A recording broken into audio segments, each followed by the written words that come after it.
चलिए, next topic is guarantee of minimum profit to the partner.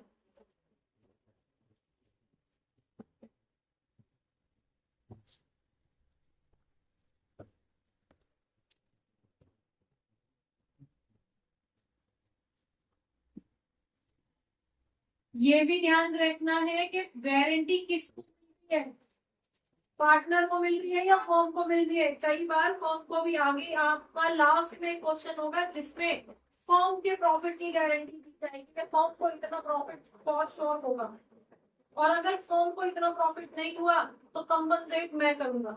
होता है ना, कंपनसेट मेरा भाई करेगा, कोई नहीं। अगर नहीं हो, ये होगा, नहीं हुआ तो मैं हूँ। फाइन। तो ऐसी भी क्वेश्चन आपको आगे यहाँ पे मिलेगा। अभी फिलहाल हम कर रहे हैं guarantee of minimum profit to the partner. Partner को मिनिमम प्रॉफिट की गारंटी दी जा रही है। अब ये कौन सा केस होता है, सबसे पहले तो इसको समझो।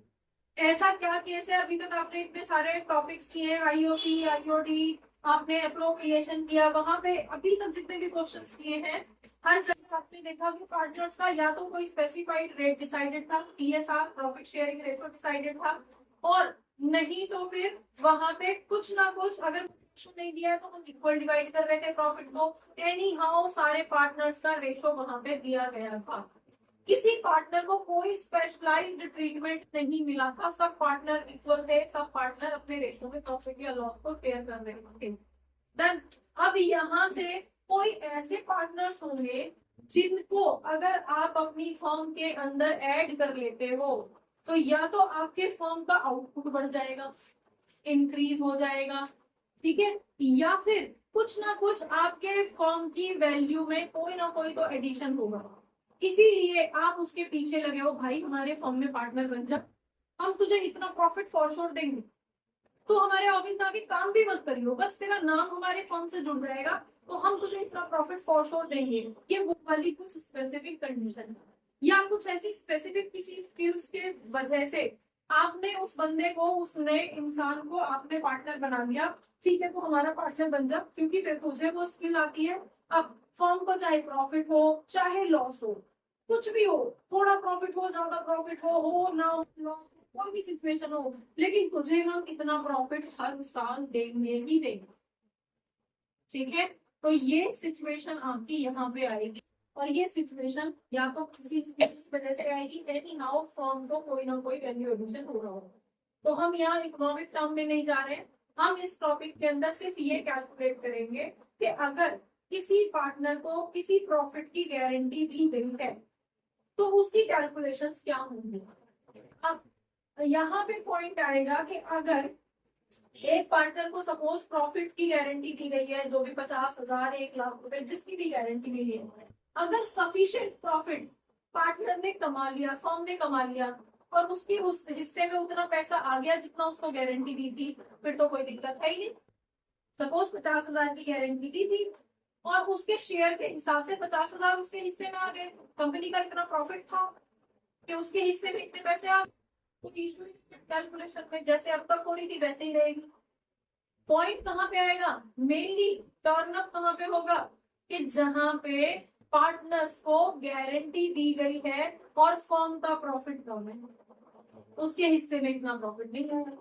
सपोज उसको गारंटी मिली थी कि उसको 50,000 का प्रॉफिट दिया जाएगा, लेकिन उसके कैलकुलेशन प्रॉफिट इतना हुआ है कि उसके हिस्से में खाली 40,000 आए हैं, रेशो के अकॉर्डिंग खाली 40,000 उसके हिस्से में आए हैं। कितना पैसा कम रह गया, 10,000 और देना था, है ना।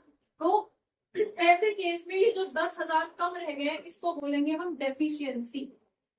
तो डेफिशिएंसी कितने की रह रही है यहाँ पे, 10,000 की।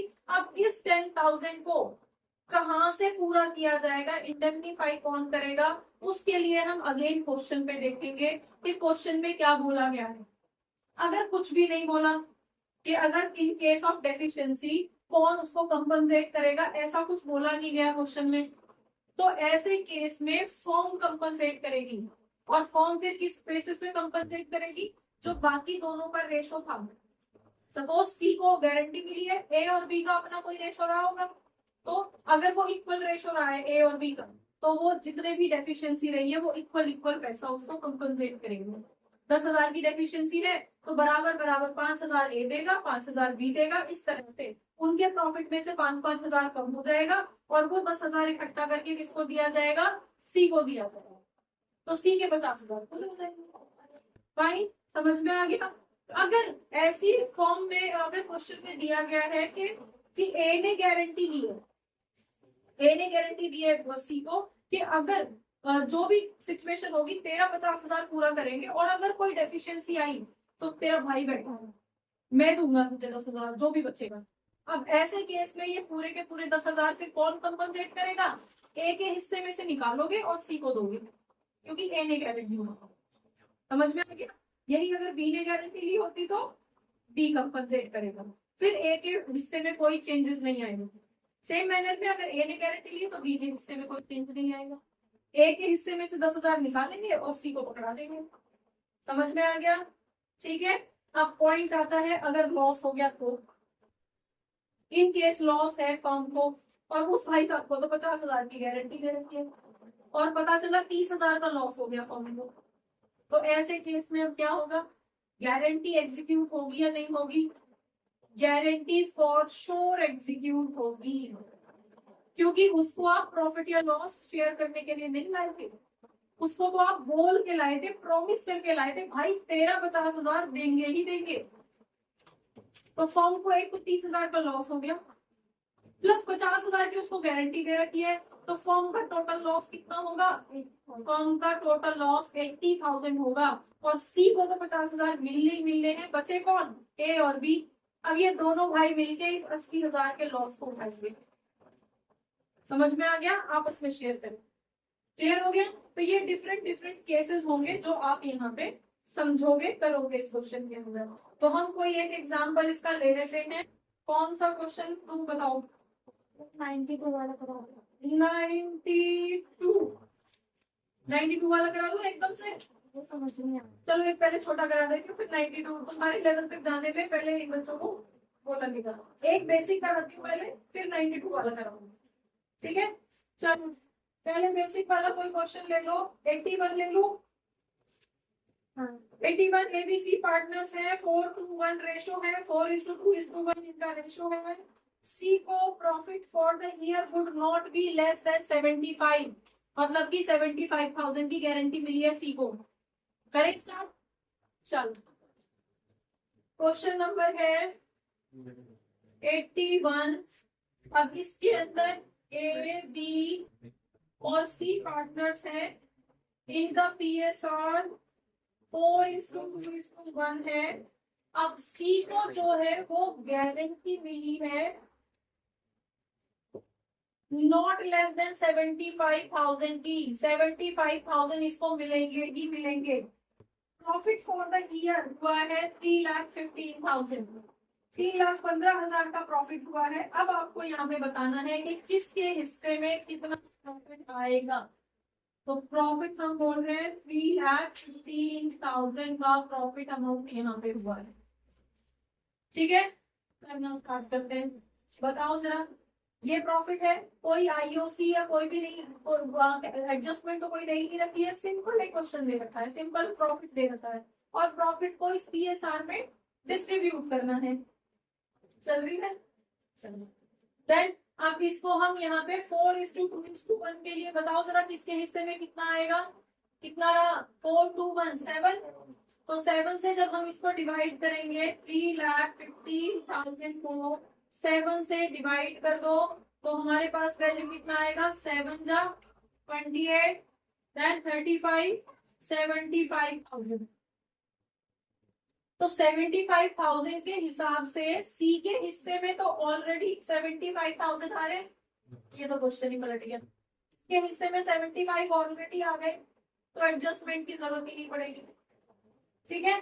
चलो अब यहाँ पे 2 के अकॉर्डिंग इसके हिस्से में कितना आएगा, 1,50,000 इसके हिस्से में आ जाएंगे दूसरे के में, और इसके हिस्से में कितना आ जाएगा 3 लाख रुपए का प्रॉफिट, सॉरी 1,15,000 क्यों कितना आ रहा है यहाँ पे, अरे यार ये 2 4 जाएगा ना, बता दो।